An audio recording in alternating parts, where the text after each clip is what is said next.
quick break while working on the Tamiya BT7. Now that, my friends, is a real glass of beer. Pint of the black stuff, barkeep. Guinness draft in a can with the widget. Oh, nothing better.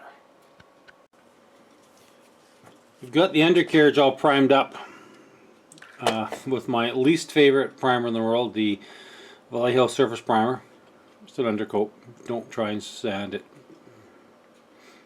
But I like to use it as a base coat.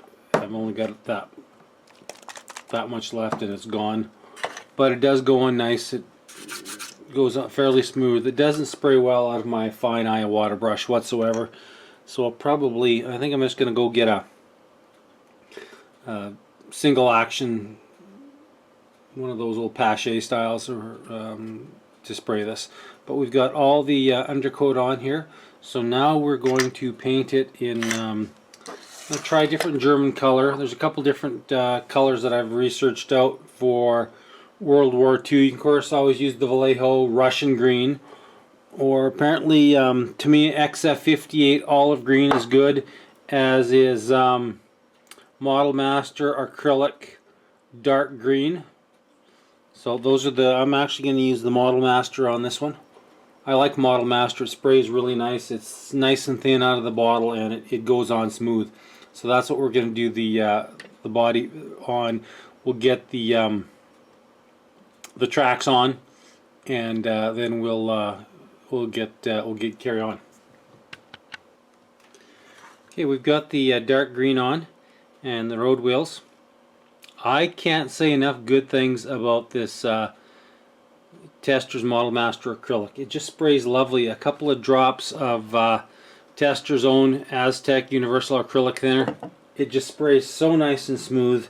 It doesn't clog up your airbrush. It's a nice, rich, deep color. Guys, you know, this is one of those bought paints that you kind of forget about. But recommended. You know, you don't, honestly, I don't think I need MIG. I don't think I need the expensive Vallejos and all that. These just spray so damn nice. I'm gonna start going looking at those. So anyway, we were just about getting the road ready to put the tracks on with this last road wheel on here, and yeah, it's coming together.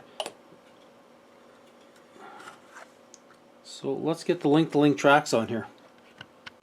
Now the link-to-link on this is really nice because we give you, to me, it gives you one long length for the bottom track, another tall length with a built-in little bit of sag, not a lot of sag.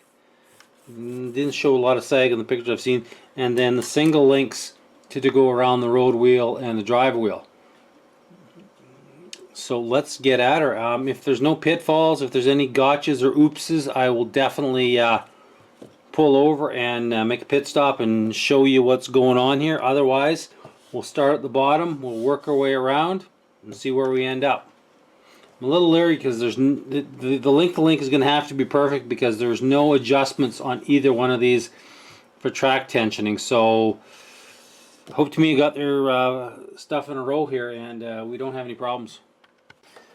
Okay, now the tracks on these BT7s, every other link has the let's call it the driving pin. Unlike German vehicles, Russian vehicles used the backs of these drive wheels to actually propel the tank. These would engage into lugs on the back and engage the tank. So what we have to do is when we get to our single length track, we need to make sure that we use a slower setting glue that'll give us a little bit more time to work with these. So what we've got here is the bottom length of track here. Then we have our three-piece tracks, and then our singles with the drive stud, a plain one, a drive stud, and a plain one. So let's go ahead and glue this up. Now I'm going to be using, on this is the Tamiya white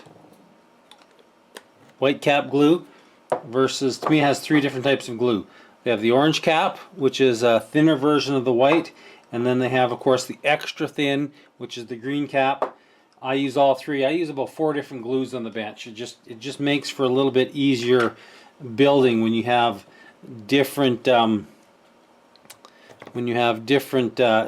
glues. This is a little longer setting up glue. So what that'll give us time for is to get the assembly of the track put together and fit, and then what we can do is use the faster glue, the quicker setting glue, and set it once it's on the track. But this will give us a couple minutes to set up and work with it. Alright, these tracks are fiddly. They look like they should go together no problem, but a little bit of a gotcha on these tracks. Now, I didn't film it because, quite frankly, I couldn't wrangle the model and the camera with what I had to do and keep it all into frame. So what I will show you guys what to do is very, very important on this model, guys. Do not glue on part A13. That's this piece right here.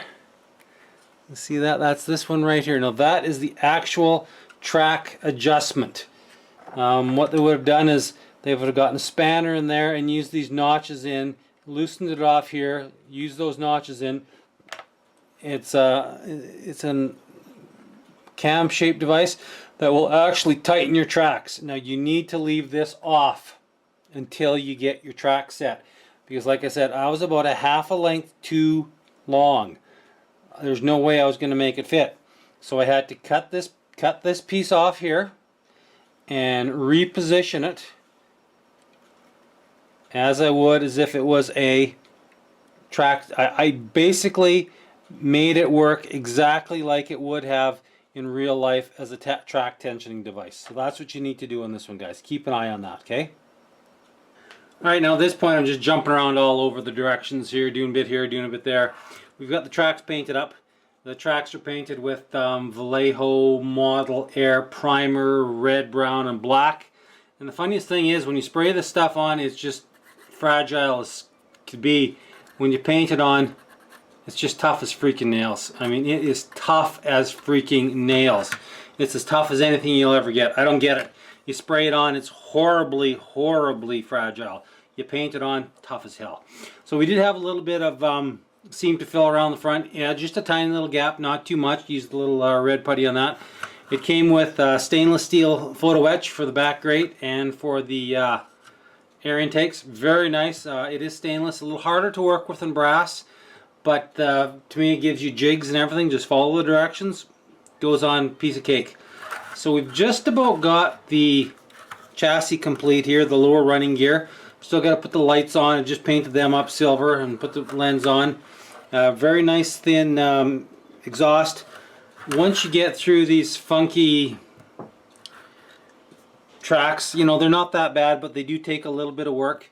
If you can line them up and get them on right, they are a piece of piss to put on, but they do take some work. They are, I certainly wouldn't say don't buy the kit based on the tracks, because they're just a little bit fiddly. So onto the turret. The turret pretty much fell together. Like there's just nothing.